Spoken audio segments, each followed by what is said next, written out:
everyone. Welcome to the 35th Ethnography Spring Education Research Forum. It's a beautiful thing. My name's Andy Porter. I'm the Dean of the Graduate School of Education here. It's a great privilege to welcome you this morning. It's a great privilege for our school and for our university to host this great conference and be a part of this great tradition. I've looked at your program and I see that you have a very large program for this conference. You have some 250 presenters to look forward to, and I challenge you to listen to each and every one of them. The conference is also anchored by two greats. This morning we're going to hear from Christine Hélot from Strasbourg, France. And then at the very end of the conference we're going to hear from my very dear friend Shirley Bryce Heath, who is another all-time great in this field. And so it's just going to be a very, very fine event. This school, this Graduate School of Education, is small, but it has a long and distinguished history in this particular field. I'm so old that I can remember education research before there was really hardly any ethnography done in education research. And that means I'm probably not one of you, and I apologize for that, but I think that the ethnography and anthropology, and more generally education research done recognizing that there are different ways of knowing, is such a great strength to the field, and something that the field has profited enormously from. I don't think you'll find a statistician and psychometrician in the world who isn't a bigger champion of different disciplines brought to bear, different methodologies brought to bear on the pressing problems in education. And I think we're all much better off for it. And I hope, on a good day, we keep each other honest. And on a very, very good day, we complement each other in our work. And I'll bet you that there'll be many occasions for that to happen as this great conference unfolds. I want to recognize and thank Nancy Hornberger, professor here in the Graduate School of Education. She is the shepherd of this conference. She does it jointly with students, as she does almost all of her work jointly with students. That's the hallmark of doctoral study here in the Graduate School of Education, to learn through doing, to learn by being at the elbow of the greats. And Nancy is so generous in her time. And I will say it's just such an enormous pleasure to see her here today. She's had a challenging week or two, and she's showing her commitment to this conference, let me tell you, by being here. So again, thank you all for being here. I'm sure you're in for a wonderful couple days, and I look forward to hearing from our speaker this morning.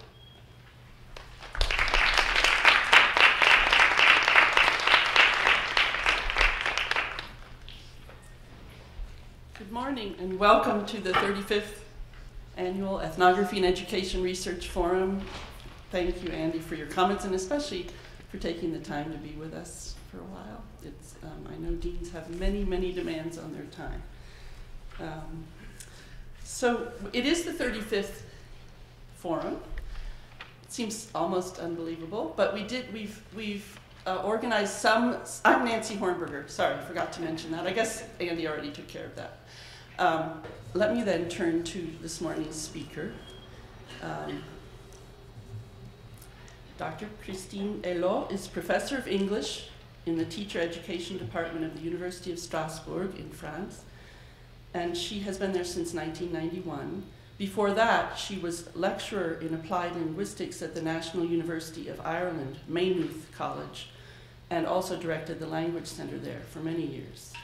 She earned her PhD from Trinity College in Dublin in 1988, and then was awarded her habilitation by the University of Strasbourg in 2005 for her research on bilingualism in the home and school context. And I remember I first met her in 2004, and she was just in the process of earning this habilitation, which was the first time I learned how significant and important it is, and it's a great honor that she earned it. Since 2009, she participates in the Master in Bilingual Education at the university, at a university in Seville, and she's also been a guest professor in Frankfurt. I'm mentioning all this to show how truly multilingual, multicultural, and international she is in her experience and also in her influence. Her research, she's a sociolinguist. She focuses on language and education policies in France and in Europe, on bi and multilingual education, on intercultural education, early childhood education, and children's literature and multiliteracy. I think we'll probably hear almost something of all of that today.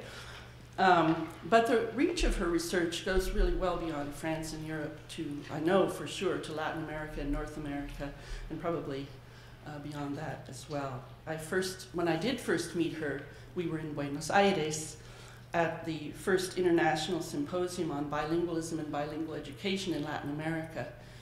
And it was my first chance to come under the spell of her compelling work with teachers in Strasbourg, who she and they together have created Saturday language and cultural awareness programs in local schools and communities, which arose out of the concerns of the teachers around deteriorating ethnic relations in these communities.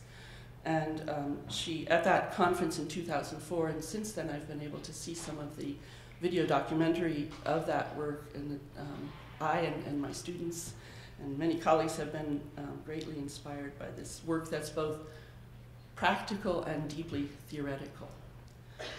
She continues also to work with Latin American educators and co-edited a volume in 2008 with Colombian educator Anne-Marie de Mejia. She was an invited speaker at a very memorable conference that I was also at Teachers College in 2004. It was organized by Ofelia Garcia and Maria Torres Guzman and Torres Kutnap-Kangas, called Imagining Multilingual Schools. A really inspiring conference at a rather depressing moment in the history of educational policy in the US in terms of No Child Left Behind and its implications for multilingual learners. So that conference also saw fit to invite Christine Hélot, and she inspired us there as well. So with those few words of introduction, and leaving the floor mostly to Dr. Hélot, I'll just say that her most recent publication is a co-edited volume, one of her most recent co-edited volume called Language Policy for the Multilingual Classroom, Pedagogy of the Possible, from which we took part of the title for this year's forum theme. So please welcome Christine, who will speak to us on rethinking literacy education for newcomer students in France, literacy through photography.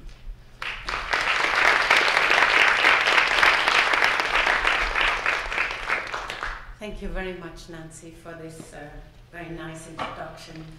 I've been very influenced by the work of Nancy Hornberger.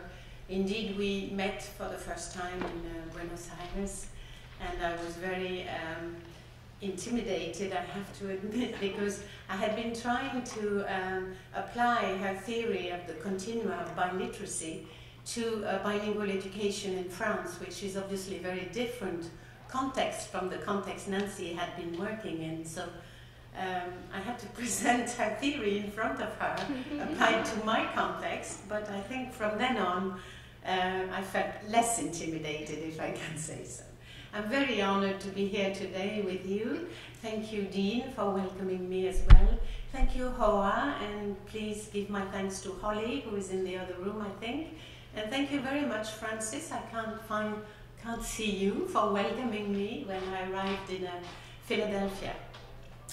I'm going to present some work I've been doing with a PhD student of mine in Strasbourg, and you will see that some of the slides are in French, or there's a little bit of German at times as well, because you know in Europe we're supposed to be plurilingual. We tend not to use the word multilingual too much because we want to be different from you. So you will see plurilingualism in action a little bit. I will translate whenever you see French or German, don't worry, or maybe you know these languages. So I want to start, because I'm going to talk about literacy and photography. I want to start with a photograph, one of my favorite photographs, which is standing along the river Rhine. I don't know if you can see the river behind very well, but on the German side of the river Rhine. I live in Strasbourg, which is on the border with Germany, and there are 3 bridges, a train bridge, a car bridge, and a footbridge. And the footbridge is where Obama met Sarkozy a few years ago when France joined NATO again. So whenever I have visitors, I always take them on this bridge, because for me it's very symbolic, of course, after all the wars we've had with Germany, that if you walk there on Sunday, there are French people who go to Germany and Germans who go to France, and there's a wider space in the middle with benches where people sit with their dogs or their children or grandchildren, and they chat, or everybody's very polite and says hello or guten tag. And this is a very symbolic, if you want, bridge. And next to this bridge on the German side stands this photograph of a woman from San Salvador de Bahia in Brazil. And what is very beautiful, and you can't see, and it cannot be read very clearly anymore because this photograph has been standing for quite a while. It's a photograph on glass, so you can see through, and if you look at it from the other side, you see the same thing. And it has this beautiful message engraved on the glass, which you can see on top. The photographer is Stefan Krieg. Die Welt mit anderen Augen sehen, die Welt mit den Augen des anderen sehen. Which means to see the world with others' eyes, or with different eyes, if you want, and to see the world through the eyes of the other. And for me, this is really what multilingualism is about.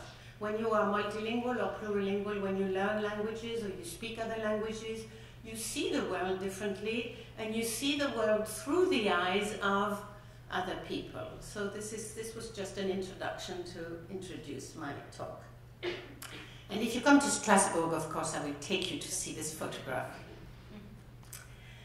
In the first part, I would like to present briefly the socio-political context in France at present, European language policies, because basically you cannot talk about any country in Europe without taking into account European policies. They are very influential, from Greece to Spain to Portugal to Finland to France and Germany and so on.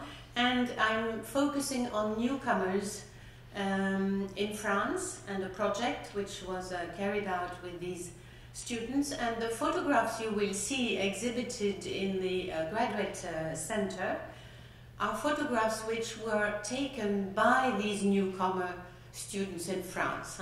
I want to insist on this because a professional American photographer worked with the students, but everywhere we have shown this exhibition, in France and in New York. It was on for the Journée de la Francophonie in the United Nations as well last year. People think it's the photographer who took the pictures. No, the pictures were taken by the students themselves. So education policy for newcomers in France, and here you have one of the photographs in the exhibition, which I like very much. So immigration in France today, just some figures. It's always difficult to have statistics.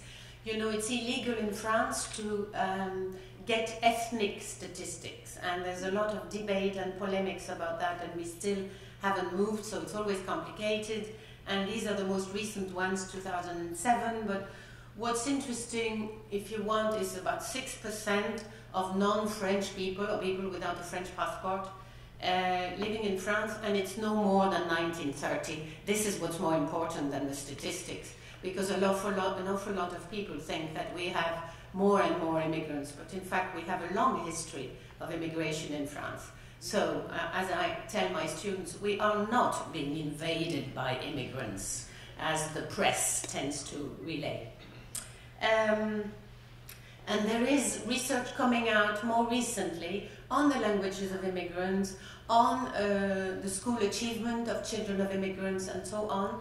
And basically what it shows is that children of immigrants do not do any worse than French children when they belong to the same social class. So the issue is more an issue of social class rather than anything else.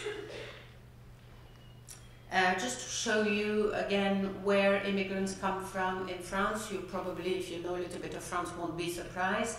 North Africa, Algeria, Morocco, Portugal as well, Italy. So the light blue on top is 1999, and then the pink below is 2007. So you see for some of these people there are more and more, but for others there are fewer, and you see fewer Italians, for example, and people coming from Spain, Turkey, Tunisia, United Kingdom. So you see, what's interesting, I think, in this list as well is we have people from Europe coming in to work into France, and people from outside of Europe as well. People from Senegal, formerly colonized West African countries. Socio-political issues, we're in the middle of it. I was reading documents which have just come out from the Prime Minister's office. In fact, last week, the present government is trying to devise a new policy for what we call integration. And there have been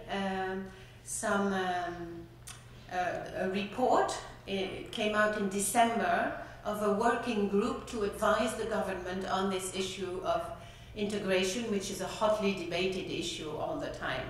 And the term integration is very important because this is the one which is being used, even if the policy is more assimilation, really.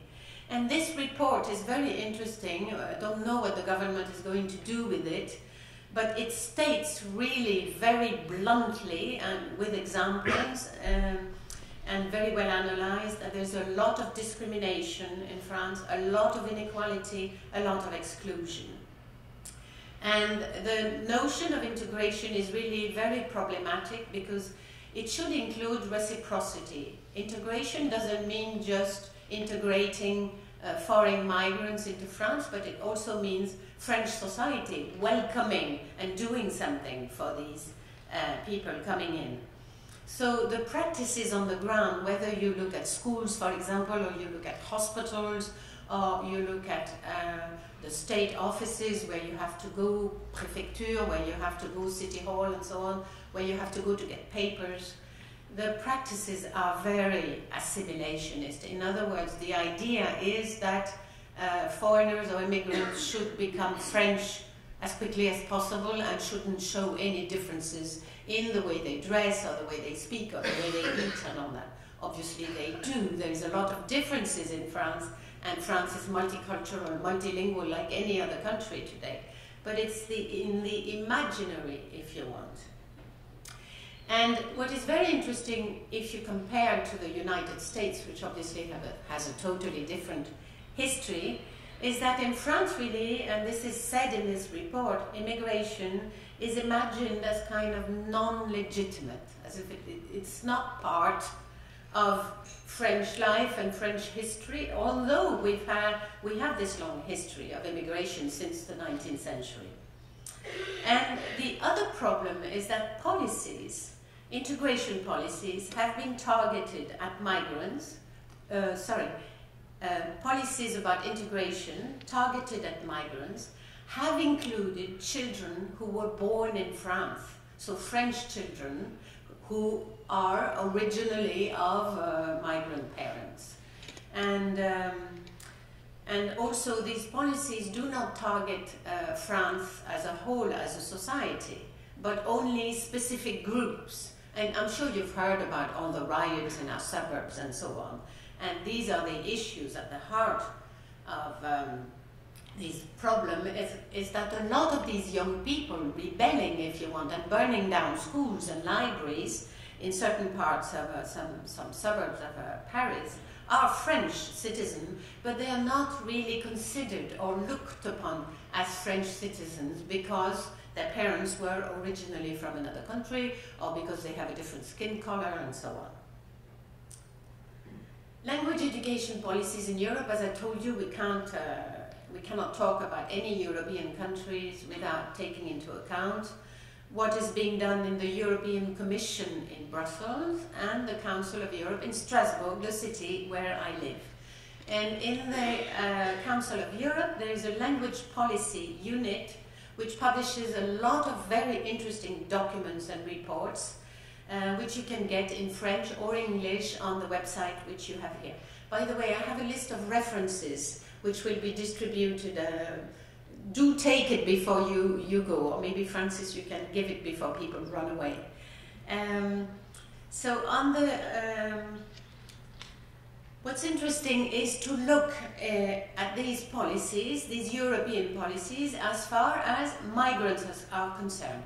I will talk about terminology, so I have some terms in between brackets. I'm very careful with all these terms. I'm even more careful here, where I'm always afraid of using which are not politically correct, but please excuse me if I do, and I do think about all these terms, and sometimes I have to translate them as well from French, so I will discuss some of them.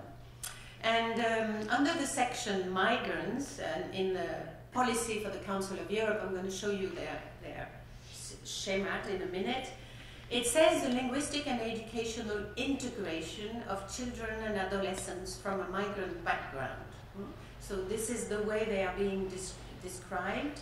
And the central notion which is discussed in these policies is not really in terms of their needs, it's in terms of their needs of language of schooling.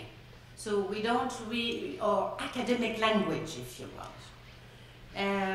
And then the other denomination to describe the languages present in our schools, taught or not taught, are regional languages, for example, Basque or Breton in France, minority languages, it can be anything, for example, Arabic comes under minority language, but it also comes under migration languages, and then what most children learn at school is foreign languages.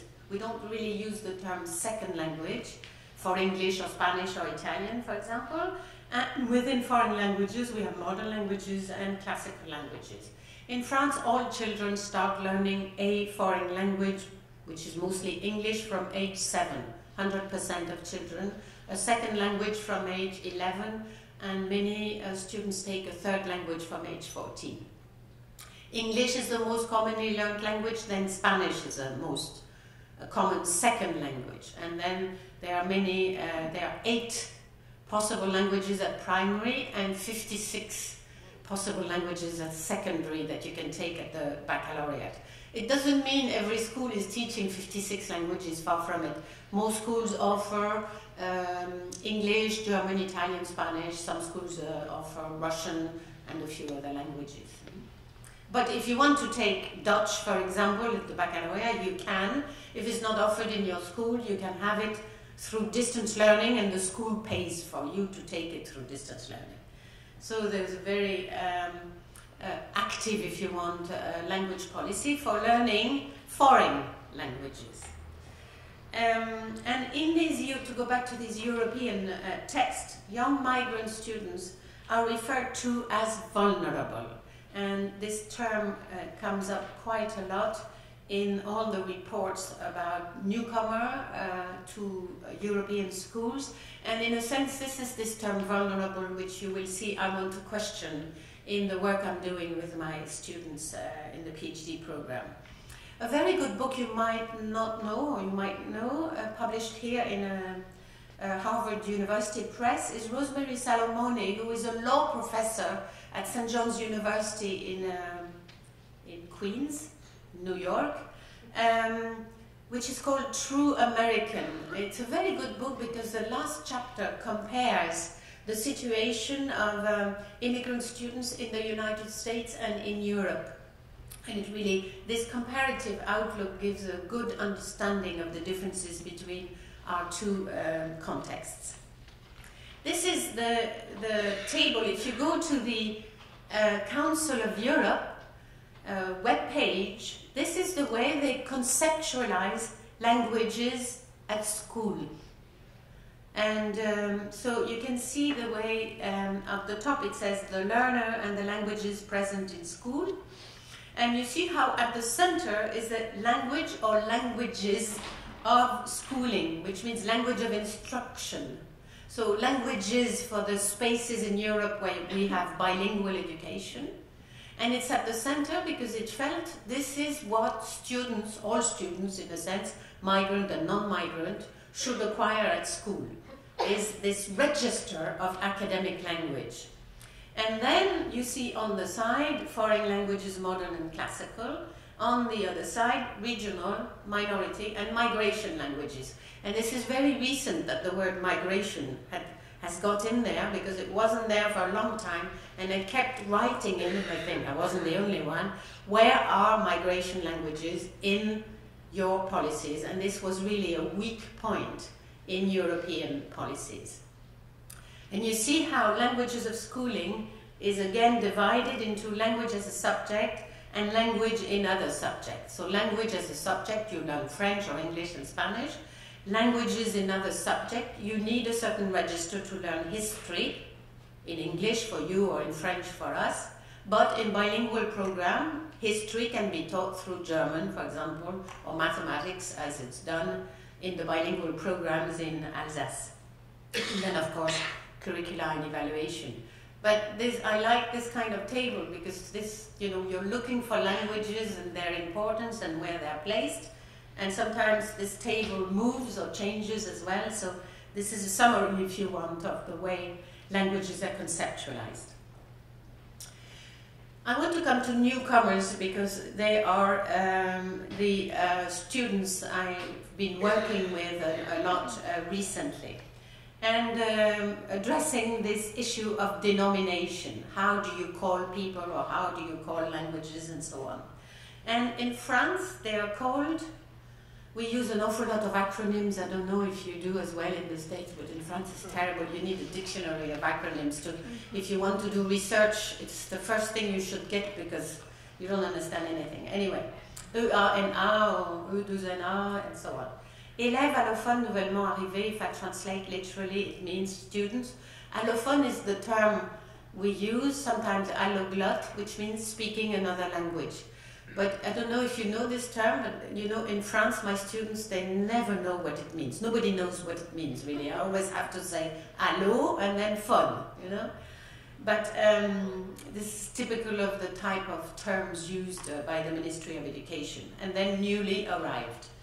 So newcomers, I'm going to show you some figures in our schools. In fact, they come from very many different countries. They can come from as far as Afghanistan, or they come from Latin America, or they come from Serbia, from all over the planet, from China also, and Chechnya, for example, Kurdistan, Iraq at the moment, Syria. And so they have a very they have very different educational backgrounds as well. Some have been schooled, some have never been schooled, some have been schooled a few years, and so on. And we know, of course, if you're interested in languages, as I am, the first thing more or less when I meet them is I ask them what languages they speak.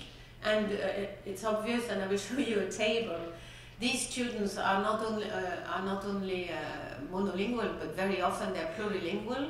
And for most of the students I have met over the past 5 or 10 years, they speak English because they usually are in internment camps and they pick up English in the camps in order to communicate with other children of other background.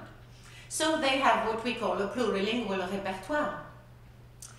And so why are they called allophone, which means speaks another language and doesn't give any information? So I've been obviously arguing for calling these students bilingual or plurilingual or international, which would be a more positive label, and we know that labels are very relevant for the way we look upon people. So that this denomination of allophone really, first of all, people don't know what it means, and then it gives rise, of course, to a deficit perspective on their language competence, because speaks another language means you don't speak French, means you lack something. And the other problem, of course, is newcomers. Now, I use the term, and I tried to look in your literature which terms you use. It's complicated, but the problem with newcomers is how long do you remain a newcomer, you know? And this is difficult because the newcomers in France have support in French for 1 year, which is good, but which we know is not long enough. But it doesn't necessarily mean they're not newcomers anymore after 1 year, even though they're not entitled to the program longer. So, the education policy, we've had new official text published by the ministry in 2012, which is good. The past one were 2002. A lot of debate again, but it's slow to move things. What is very good is that the registration procedure in school is the same as for French children. In other words, if your parents are undocumented, no school heads or all school heads must register you in the school. So schooling is obligatory for all children, even if their parents are, as it happens often, living on the street and without papers, or asylum seekers or refugees. This is important because when Sarkozy was our previous president, he was aiming to change this law, and I was fighting very hard with everybody around in the educational community to be very careful, and of course to go down in the streets and demonstrate if this happened. So it hasn't changed, and I think it's always very important to know the laws to watch for when they tend to disappear. And this is obligatory. We have obligatory schooling up to age 16, so any child up to age 16 has to be registered in a school. And when these youngsters are over 16, from 16 to 18, they tend to join professional training, but very often when they're over 16, they're also sent back to the country they came from. This is another very dramatic situation. The model of instruction for newcomers is a separate model of instruction in French as a second language, or what we call now French as the schooling language, language of instruction, in a special class. It's another acronym, UPE2A, with specialized teachers and integration in the mainstream. So if you want, these newcomers, they're from 10 to 13 hours in a special class with the specialized teacher of French as a second language, and the other 13 hours of the week, they are in the mainstream with students of the same age in the regular class. So it's a half separated model of instruction, and there's a lot of debate on this issue, particularly in Britain. The figures, as you can see, 2012-2013, 4.7% of the total number of students in France. This includes pre-primary education from age 3, primary, secondary. And this percentage is growing all the time because of all the strife which is going on in the world at the moment. So there has been an increase of 10% more of these newcomers between 2011 and 2012, which means we can't pretend it doesn't exist. We have to do something, of course.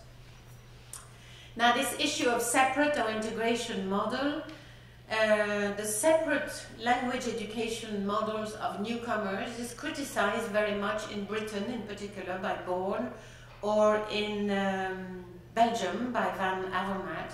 The idea is that newcomers should be integrated from the beginning with regular students, and they should have support in the mainstream class with a specialized teacher, but in the mainstream class rather than in a separate class. And then somebody like Knapp in Germany, he supports the separate model where newcomer students are educated separately until their level in French is good enough to join the mainstream class. So in France we are kind of an in-between model, if you want. Half the time they're separate, half the time they're integrated. I think the issue here for me is not so much separate or integrated, but rather what kind of support is given to these students, whether in the separate classroom or the mainstream classroom, I'm not sure.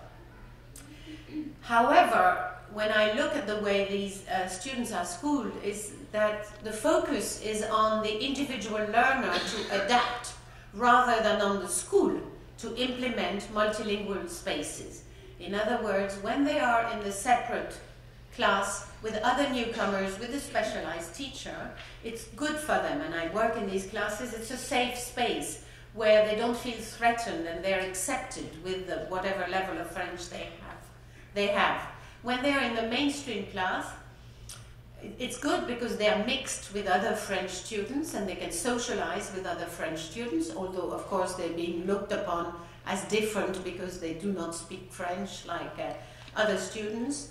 The main problem is that because we have specialized teachers, mainstream teachers think it's not their job to look after these students. And they're not, and also it's not just that teachers do not think it's their responsibility, but they're not being educated to take into account immigration issues, basically, and the needs of these students. So their needs is taken care of by the specialized teachers, so I don't have to worry about it. But we know, of course, that it's much more complicated than that. And in the mainstream, newcomers are left to sink or swim, and I've also looked at some of the school subjects which are particularly difficult for newcomers. For example, history is always very difficult for them. Math, they can more or less guess, because once you see on the blackboard what you have to do. But there is no doubt that the separate model we have in the UPE2A structure are spaces where the newcomer students feel safe, comfortable, open, and this is what has allowed the project, which I'm going to show you, to happen. The language education policy, before I come to that, I think it's interesting because even though we have new text more or less every 10 years, they always say the same thing: the French language should be acquired as fast as possible. And you know, we are linguists in France and applied linguists have been telling these people in the ministry, you don't imagine yourself going to China, to be in school in China. Are you going to learn Chinese in 1 year? It's not possible, it takes much longer. We quote Cummins with all his work. Even Cummins' work is now on the website of the Council of Europe in French, so people who don't refuse to read English, even though they know English, but they want the texts in French, they can read this research. But it's still the same ingrained. Learn French as fast as possible, 1 year, and that's it.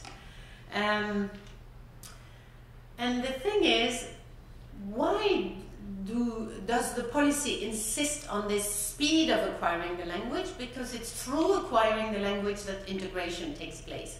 And the policy is the same in school, and the policy is the same for adult migrants who come to work to France. It's the same idea. You only integrate through the French language, and you must speak French as best as possible, and it's when you speak good French that you're integrated into society. So language competence is very much linked to the notion of integration. So that this special structure for the newcomer students is only available for 1 year, unless the students have never been schooled before, and then they can stay in it for 2 years. We managed in 2012 to have a very timid, I call it, acknowledgement that these students have a plurilingual repertoire, that the languages they speak should be recognized as a form of competence that you can build on to acquire the French language. But it doesn't give them any support. It is now in the text. These students do speak other languages. They are not dumb in the sense of not speaking.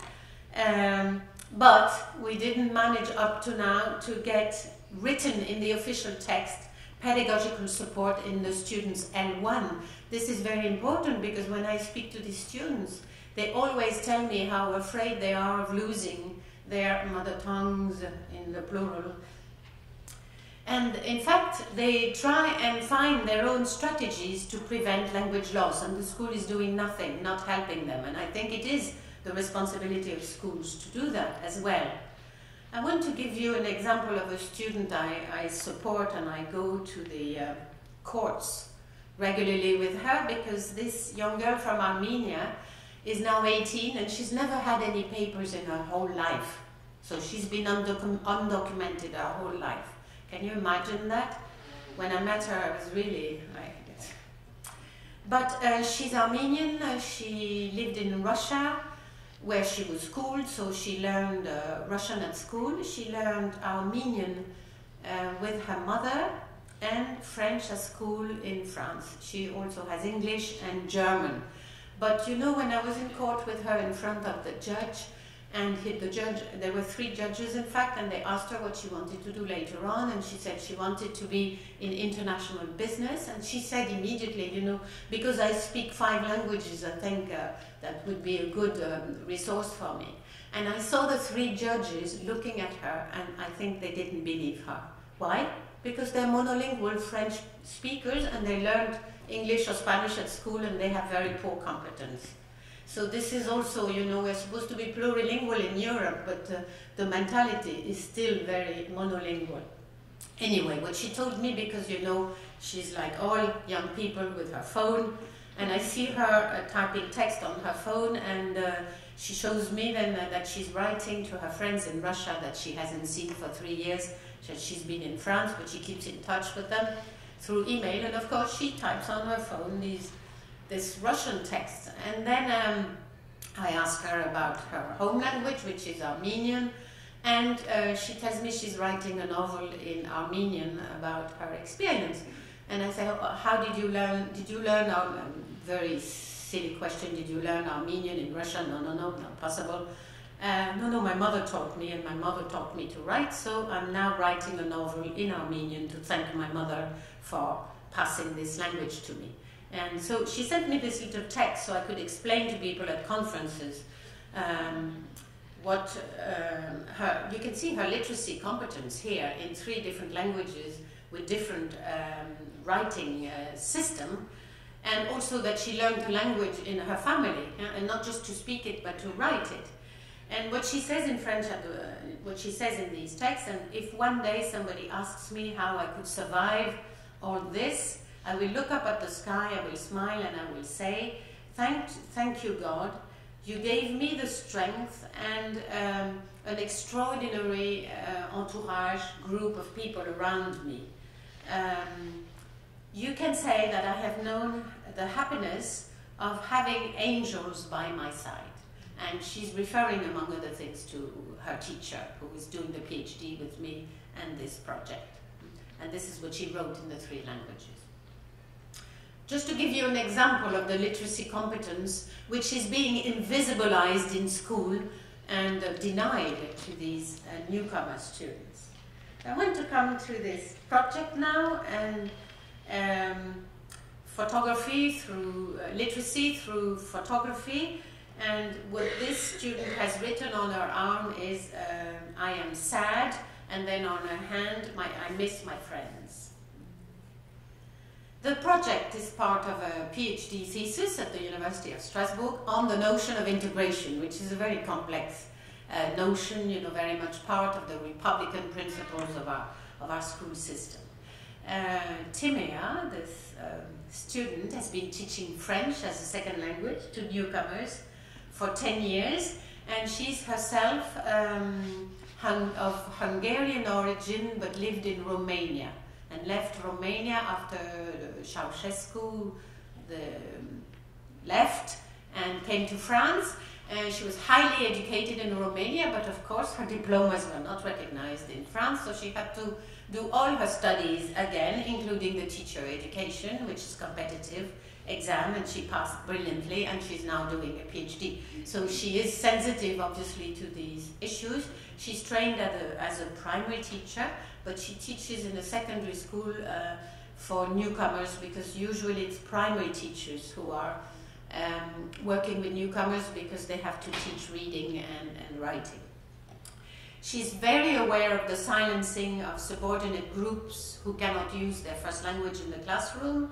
She's very aware of the invisibility of the social cultural capital, of the role of identity in the way their linguistic repertoire is being reconfigurated when they move from country to country. You know, sometimes migrants from North Africa go to Italy first, and they're schooled in Italy, then they come to France, or Turkish children, for example, very often they go to Germany first, and they might spend a year or two in Germany, go to school there, then come to France. So we have, for example, Kurdish, a lot of Kurdish students in France. They speak, maybe one parent speaks Kurdish, the other one Turkish. They're schooled in Turkey, they move to Germany, they're schooled in German, they move to Alsace, they're schooled in France.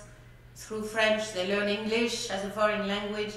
So their plurilingual repertoire changes all the time. And this notion of the way it is being reconfigurated, how do you keep all these languages in your repertoire, and how some languages become more dominant, some are more silent, and so on. She uses films, literature, close cooperation with the school librarian in her class to teach French as a second language at beginner's level. She uses a lot of films. We have quite a few films about the issues of newcomers in France. I don't know if you've seen this well-known film called Welcome, which is a story of a young boy who arrives from Afghanistan to Calais, and he's trying to swim across the channel to meet his family in Britain. So these are fiction films, but based on what's happening to migrants in Europe today. And she uses a lot of these films to get her students to talk about their own experiences.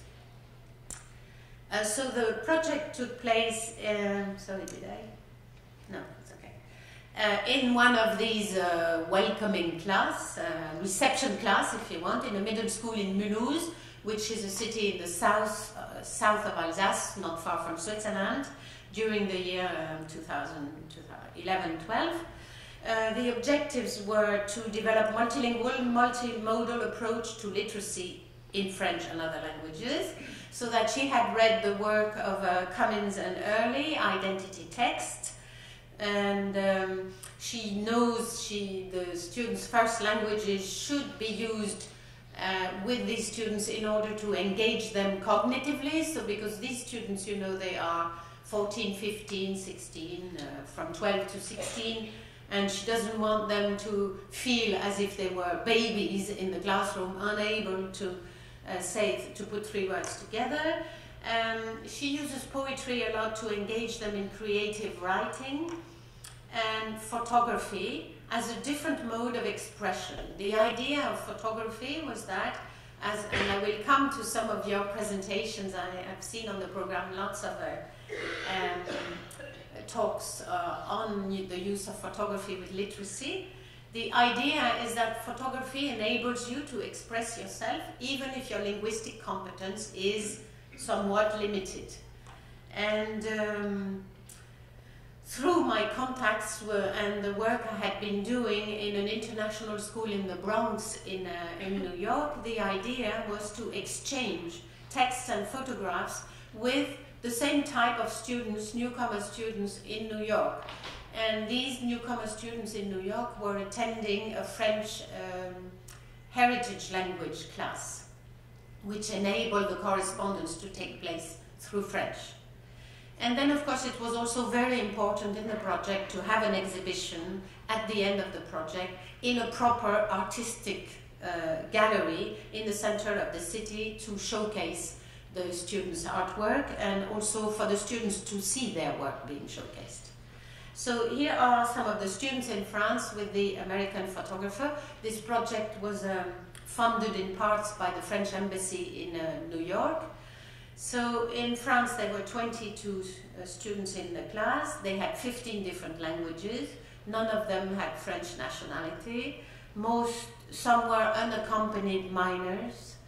Most are undocumented. Most have lived in different countries before coming to France, and some have never been schooled before. The students in New York City, they are newcomers that we worked with for this project, newcomers from French-speaking Africa. They have different levels of French. Of course, they are plurilingual. French is the language of schooling they had in Africa, if they had schooling in different Western African countries, with some students from Haiti as well. But obviously they speak many other languages like Wolof and so on.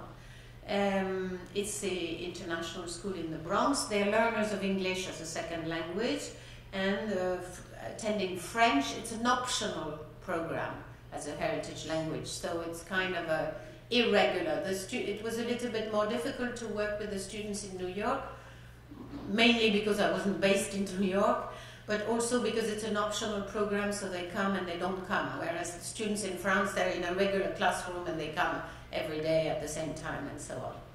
So in New York they had 10 sessions all together with Emily Schiffer, the American photographer, and 2 sessions with my student in France who went to visit them and worked with them in New York. The different steps of the project, and my student is called Timea Piquet. She said I could use her name, so I'm using her name. She has an article coming out in 2014. It's on your reference list. So this is the way she conceptualized the project. First of all, multiliteracy through the use of L1. And the topic she chose, because she wanted to work on identity, was self-portrait. So first of all, she got her students to write about themselves in their first language. And she doesn't know all these first languages. Most of them she doesn't know, but it doesn't matter. And it's very important in teacher education to show teachers that in most of the classrooms we have today in Europe, you have at least 10 children with 10 different languages. You do not need to know these languages to work in a plurilingual fashion. If you trust the students, if you have books, children literature with younger children and so on. Or you can invite parents also or other speakers of these languages. So this is a very strong message I always put across, because so often my students said to me, Madame, I have 10 different languages in the classroom, I have children from Chechnya and so on and so on. How am I supposed to know these languages? So what I repeat again and again and again, you can transform your monolingual classroom into a plurilingual classroom without knowing these languages if you just accept them and find the resources where they are. For example, internet, you find things about Chechnya and what language is spoken there. So they wrote about a kind of autobiography, what they had lived, what they wanted to write about their life, basically, in their own language, and this was kind of private writing. And then they had to select a part of the narrative to translate into French in order to learn to write in French, learn to translate from their language, and also to share with the other students and with the teacher. So this was very important. They choose what they want to translate. So they don't have to translate things they don't want to share, which might be too private, too painful, and so on. And then they read poetry, and a very famous poem by Jacques Prévert, Je suis comme je suis, which is about a woman who's been criticized for her lifestyle, having too loose morals and so on. And she's defending who she is and stating, you know, her own identity and asking readers to accept her as she is. So they studied this poem, and then this was the base for writing their own poem based on their autobiography in French, and they could also write it in their own language if they wanted. I am the way I am. So we call the project Je suis qui je suis because it was kind of complicated to use exactly the same title without having rights and so on. Je suis qui je suis, I am who I am. And then one of the students said we should have a title in English as well for our friends in New York. And the student himself proposed Meet the Other Side of Me, which is such a beautiful, I think, title for the whole project. So this was the multiliteracy. Then the multimodality was literacy through photography. So they had 2 weeks session with Emily Schiffer. So they were very excited, obviously, about having a photographer coming from the States working with them, because they all dream, you know, these newcomers in France, they all dream about coming to America and to New York. They think America is freedom, would be freedom for them and would be much easier than France. They worked in groups of 2, and they took photographs of themselves. Then all the photographs they had taken were shown on a screen, and they had to read the images with the photographer, showing them how you read an image. Is there a background, no background, the point of view, the framing, and so on. And they had to choose 1 or 2 that they wanted of their own portraits that they would like to be shown at the exhibition. And then they were involved in writing on their photographs. So it was writing, if you want, about their photographs. But what you will see in the exhibition and in some of these photos, it was writing on the photograph, literally. So using a special pen to include writing in the picture itself. And in other words, adding meaning to the photograph through the text.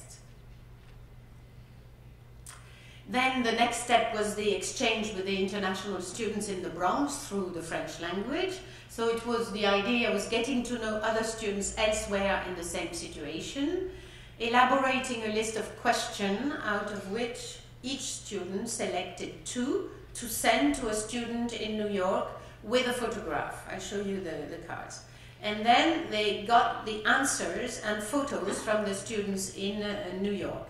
And then was the organization of the exhibition in Mulhouse, and an exhibition also took place in the French Lycée in New York and at the UN for the Day of Francophonie. So here are examples of student text. I can't give, obviously have lots of examples, but it's part of my student's thesis as well, so I'm only selecting a bit of her data.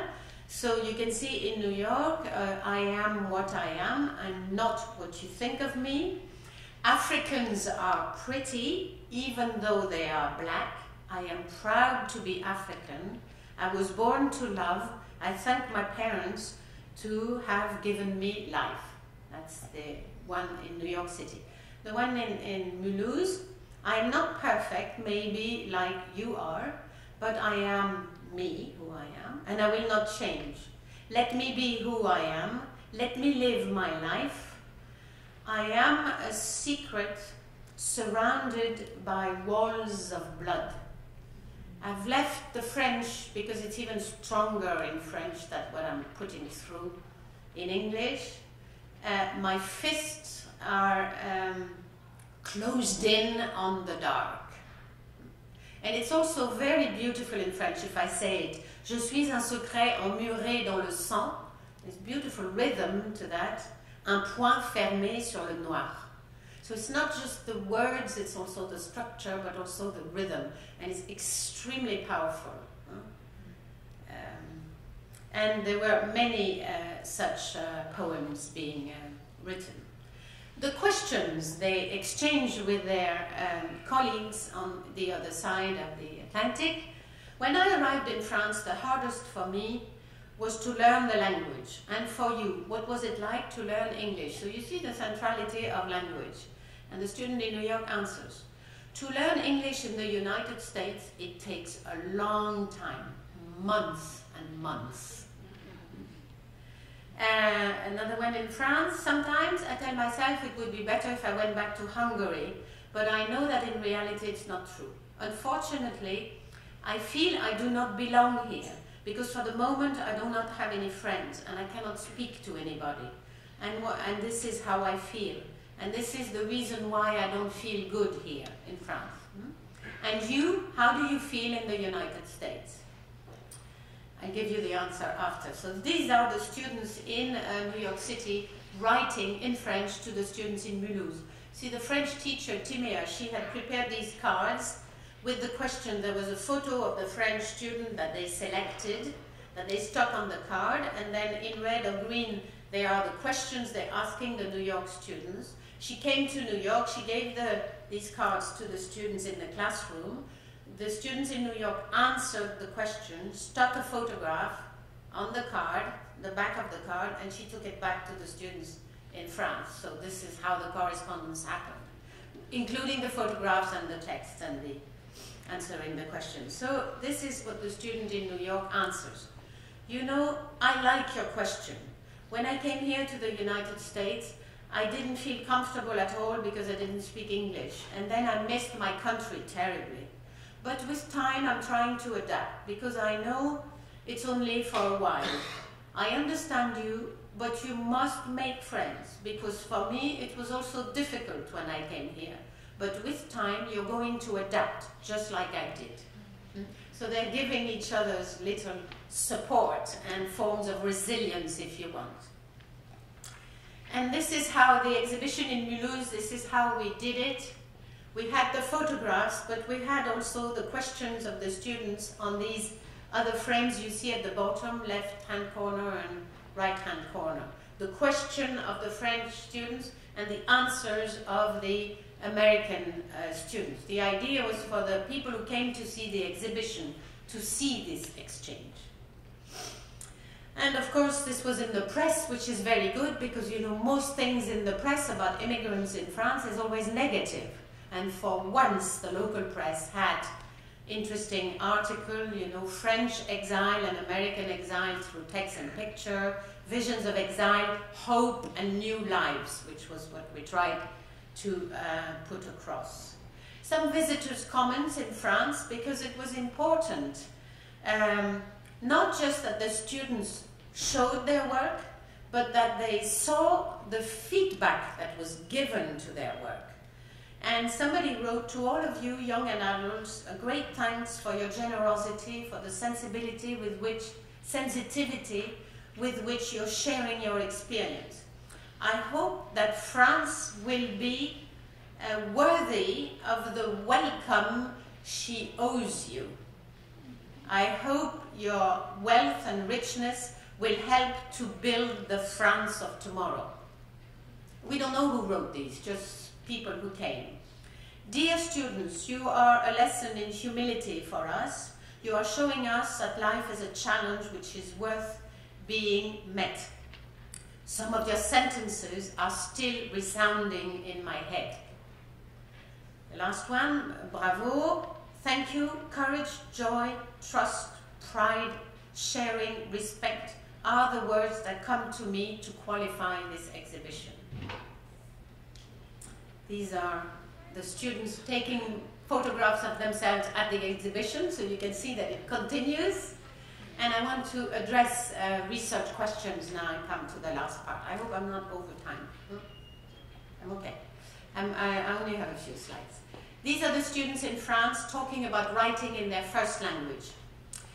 What did it feel like to be able to write in your first language, which is most uncommon in French classrooms, I have to say. Even in these special French as a second language classroom, the objectives is they learn French and they have to learn French through French. So they said, we had more vocabulary, more words. We were a little hidden from the others, which means when we wrote in our first language, we could write what we wanted because the others didn't know what we were writing. I don't want to say what is delicate, a little bit intimate. I don't want to say everything. Okay, this is another position. Even in writing in my first language, I'm not going to write down things which are too personal. Fine. Another one says, we feel more at ease. And then Z says, on sort tout ce qu'on a, which means, this is difficult to translate, this is funny, but it means I brought out everything I had inside me. So, you know this through research. Students need to feel safe to draw on their personal experiences, of course. They must work at the cognitive level as well to be stimulated, obviously. Yeah? And working at your cognitive level when you don't have the language of instruction gives you security for moving from your own language into the language of instruction. So, interestingly enough to watch from my point of view, is that some students were actually hesitant to use their first language. They've been just a few weeks in France, they've already internalized the monolingual habitus.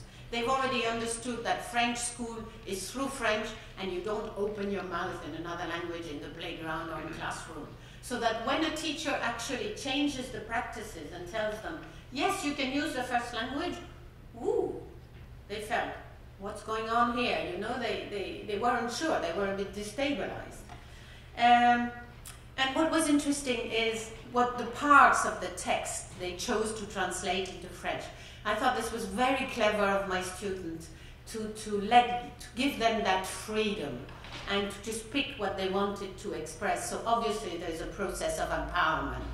They're in charge of what they want to express through their writing. This is not writing which is imposed on them.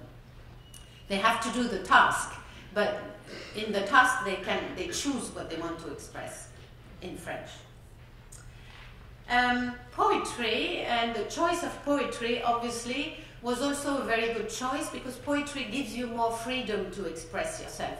And there are many poems you can use of French poets or other poets in other languages, which show how you can play with languages through poetry, and you can invent new forms and so on.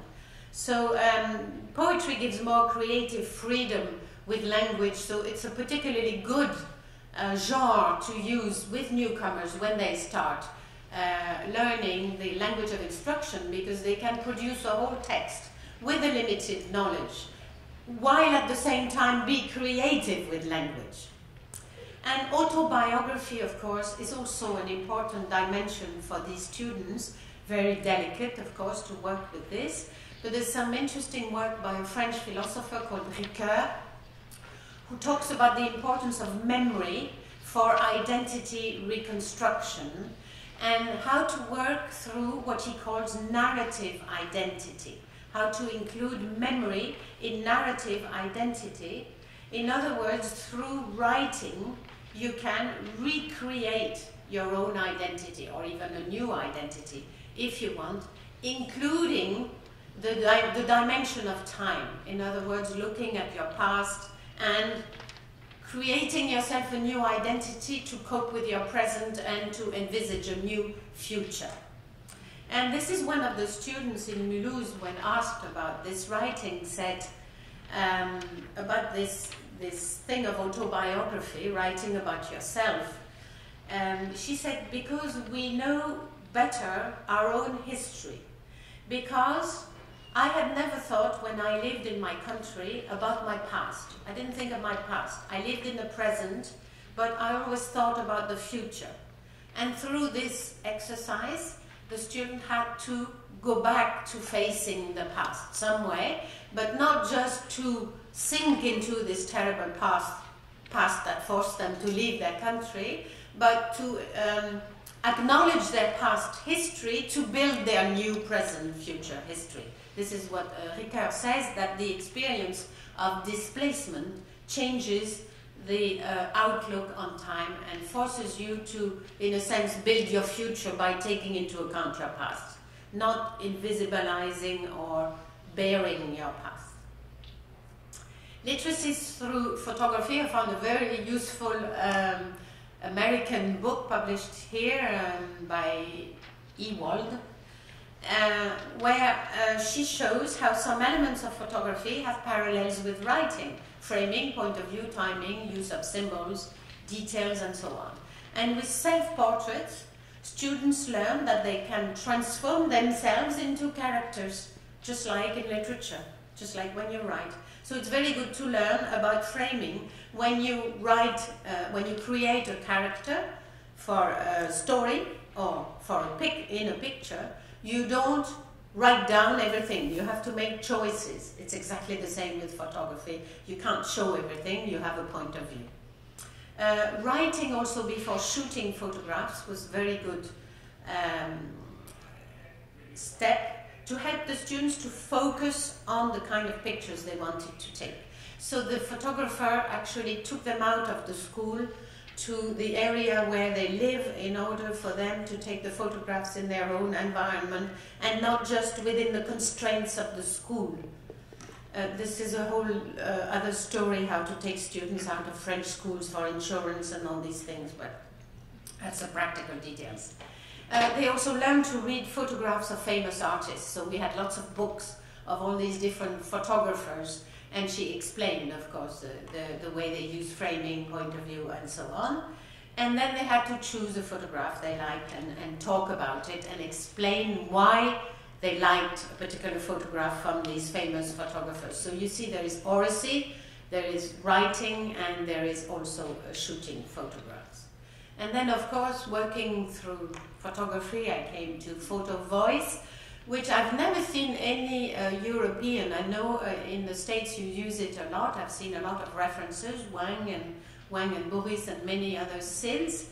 But in Europe, I've never met anybody working with this notion of photo voice, which I found very interesting. So it's community and participatory, action research approach to, at the beginning, to understand problems of health care, homelessness in local communities. This approach relies on the lived experiences of people to record what they see as the strength in their community. And this is why it's so interesting as an approach to use with newcomers, because people are the source of expertise. So students can be the source of expertise.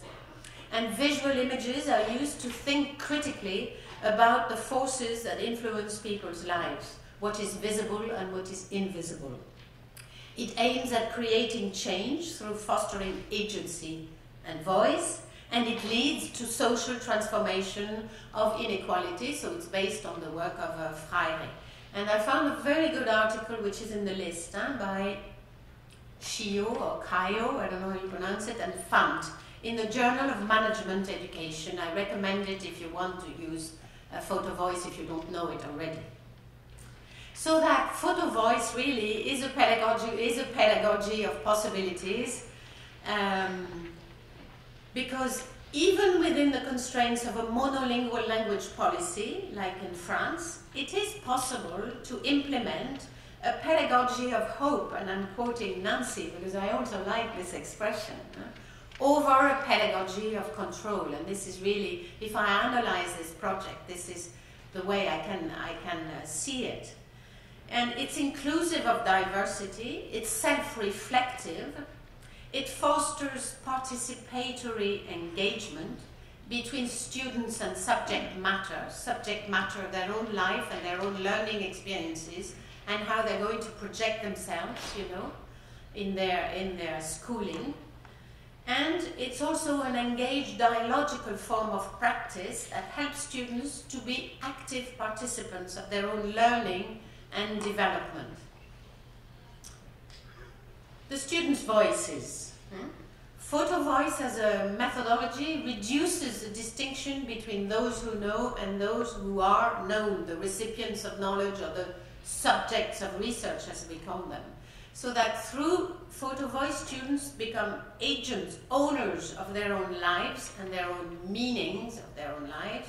Their knowledge makes them experts and informants. So it changes the paradigm for research, really. Educators must hear and heed the actual voices of adolescents to glean deeper insights regarding how most effectively educate adolescents in English language arts classroom. This is a quote from Woodstock, who is another person working on photo voice. And this is what we tried to do in Mulhouse with the exhibition, really. It wasn't just to showcase the students' work, but to make sure their voices were heard, that the people who came, the exhibition was on for 1 month in the center of the city, in one of the most prestigious galleries in the city, so that a lot of people came, and the idea was that it wasn't just that their photographs should be looked at, but also their voices should be heard through the text they had written on the photographs and with the photographs. And also, not just that they were read and looked at, but that the students themselves witnessed their voices being heard. Because of course there was an opening and so on, and we had this book, visitor's book, so that they would hear the voices of people, any French person coming in to see their work. And I'm coming now to imagination and ethnographic imagination, and I'm really going to leave you with questions, but it is very interesting for me, the topic of this conference, because it's pushing me beyond my limits. How do we translate from theory to pedagogy? Or more concretely, if you want, how do we analyze these students' work of art? Because you can always analyze what they say about the experience or what they write, but how do you analyze photography? And do we need to analyze photography? In fact, I think we should read these photographs and take for ourselves, you know, our own interpretation of what these students are trying to tell us. But from the point of view of research, I think the research process can be written about, but how do you, for me, imagination has to do with how do you interpret the data you gather through such a project. And I don't think, and I think I can even say, I don't want to interpret these photographs. I want these photographs to speak to me, to my sensitivity. I hope they will to yours, but I don't think for research they should be interpreted, because we go into, you know, maybe psychoanalytical interpretation and things like that, which I wouldn't want to do with these students particularly. So how do we interpret this collected data? The students writing, okay, we're used to doing that. Artwork is more of a question, but we also have, of course, focus group interviews with them, all the policies, because the idea also is to change the policy somehow. What one of the students in Mulhouse said, for example, I'm at the exhibition, I'm so proud of myself to be finally in a position I always dreamed of, and it's all thanks to my teacher. This is a girl from Pakistan. I like this quote because it shows the role teachers can play in transforming these students' lives. There's a lot of dangers when you work with newcomers of focusing on misery or exoticism, and this is also what you see very much in the press or on the television. And if you focus on their miserable lives and the way they are vulnerable, as is used, remember, in the policy of the Council of Europe, well, of course, then this leads to a deficit perspective or compensatory or lower expectations at school. And I think another warning is regarding their plurilingual repertoire. We should also be wary of romantic bilingualism, as Harris calls it. Having a romantic vision of their linguistic competence, in the sense that, yes, they do speak many languages, they don't necessarily write them all, although we have shown you an example of a student who did, but they do need to acquire French in order to survive in French society and to go to university or get papers also, because when they're in court they have to express themselves in French. And their marks in French are very influential for getting documents in order to stay in France. So we also need, of course, to have strategies for these students to learn French in a very as expertly as possible. This doesn't mean excluding their first language, but we shouldn't forget that they have needs, in a sense, much more vital needs than regular mainstream students, because depending on their language competence, they might get their documents or not. And the other thing that came through for me very strongly through this project is that adolescent newcomers have much more in common with other adolescents than differences, and that I think we should also remember. And so this asks the question, should they be educated separately? You know, the international school in the Bronx, they're all newcomers in the same school, and the theory in the States has shown that they do better when they're all together in a safe space, not mixed up with other students. So I think the research there in the States really questions our model in France, which is half separately. Photography, just a few words. The project was not about documentary photography. It was self-portraits by the students in order for them to reconstruct their identity. In other words, to see themselves maybe differently from the way they saw themselves when they first arrived in France. Giving a positive image of themselves. But it involves self-reflection, to know, to represent, to imagine an I, or a new I, through the eye of the camera. And this lovely pun is not mine, it's a Caillou, in fact. And of course, photography is not the faithful reproduction of pre-existing reality. It is constructed. Thus, it cannot be used as empirical proof, again, for the research point of view. And the question, I mentioned it a bit before, as spectators, how do we engage with the artwork? So what we did in Strasbourg, we also had the exhibition in the teacher education where I work. And so with some of the students studying English, we showed them the photographs and we asked them to write about the photographs in an English as an L2 class. So in other words, this was asking them to engage with these photographs and learning English through this activity. And there's very interesting work being done by a colleague of mine whom I don't know in France, in Tours, who has this very nice long name, which has done an article in French. If you read French and are interested, I can give you the reference. It's on the web, How to Conceptualize Photography and Meaning in Sociolinguistics. You know, there's a lot of work being done on linguistic landscape, which has to do with language in space. In sociolinguistics, it's kind of a new field of research. But here, she's really trying to see how we can work with photography in sociolinguistics and how do we interpret such different modes of representation. Language policy research, of course. I'm working in critical ethnographic approach with the objective of social justice. And for me, one thing I'm most interested in is questioning categories, denomination. How you name people, how it puts them in boxes, excludes them from other boxes, and so on. So newcomers, allophone, is all an outsider perspective. When do these students become francophone? I mean, surely if you speak French in your everyday life to do your shopping and so on, you're a francophone.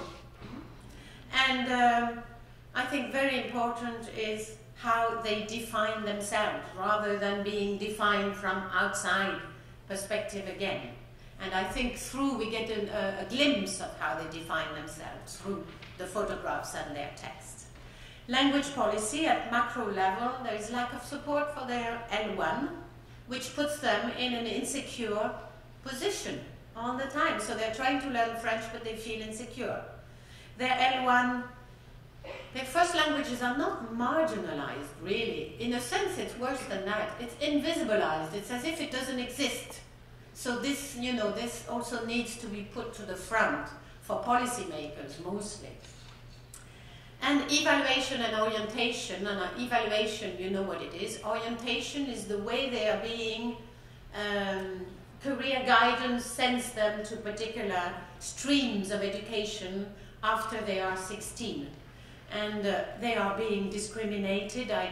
We did a study with my student on this. And unlike the international schools in New York, which prepares the newcomers to go to university, in France, most of these newcomers do not go to university. They have to go to upper secondary school, lycée, at age 16, and they are sent to technical schools, more or less automatically. But interestingly enough, the Armenian student whose text I showed you, when she was being sent to a technical school at age 16, because she had been empowered in her class with my student, she refused the orientation procedure she was being assigned to, and she said, I'm going to a regular high school where she has been since. This is in this article here, which reference you have. So teachers have an agentive role, of course. And some teachers in France do contest policies in order to meet the needs of their students. So then again, we go back to what they've been doing for 30 years, teacher education, and where this is really where it all happens, where we can change things. Just finish with these quotes, which I like very much, in the field of ethnography of language policy, Alexandra Jaffe, who works on Corsica. The purpose of the ethnography of language policy is not to identify any one best educational practice for a particular context, but rather that it can be a tool for identifying the underlying ideological issues and implications of various choices, and for opening up school-society dialogue about what schools can or should do. And I think this is exactly where I situate myself. And Nancy and her colleague Johnson also ethnography of language policy can itself open up ideological spaces that allow for egalitarian dialogue and discourses that promote social justice and sound educational practice. And I think these are researchers who influence me and help me to think these things within my context. I think this is my one before the last. Students' identity, integrating imagination in research. And I loved your question, Nancy. This is very good. This is going to push me forward. Students' identity was it's important to make visible the process of deconstruction, reconstruction of identities through the migratory experience, rather than research which is being carried out in France, which is always on efficiency. Are our teaching approaches efficient? Are these students doing well? What results do they have? The students are artists. Artwork produced by these students helps to see otherness differently in educational context. We have this term in French we use, and in Europe, alterity all the time, alterity. So I think photography is a space. We can see photography as a space to imagine in educational context. Students as experts, their discourse helps us to understand what factors support their agency or what factors constrain their affordances. And then pedagogy as a field to imagine differently in the 21st century. Critical, we know what it is, inclusive, transformative, participatory, creative, multilingual, intercultural. These are all the terms I'm trying to use and to work around at the moment, but I'm sure I will hear new ideas at this conference. I want to finish with two quotes in French, because I looked at work on imagination by philosophers in France to try and see what I could find to bring you at this conference. First of all, you have a picture here I took in Berlin, which I like very much, and which says, "Learning is not a question of origin." And this is part of the integration plan for the city of Berlin, integration of migrants again. So Hornberger, who works in France, says, "The imaginary offers a voice which allows to think where knowledge is lacking." And Castoriadis is a Greek psychoanalyst and philosopher in France. "It is impossible to understand what we have been, what is human history, outside of the category of imaginaire, is imaginary or imagination." Thank you very much.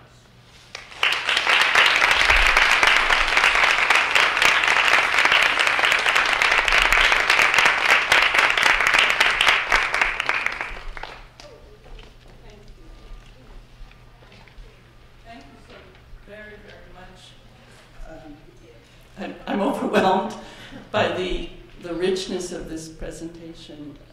So much that we can relate to on this side of the Atlantic in the ways you've so comprehensively described the French system and the policies and the language education policy and the situation of immigrants in France. And then you've taken us on this tremendous journey of our forum's theme. You've framed everything that we could possibly want to think about, I think, in the next few days. And just thank you so much.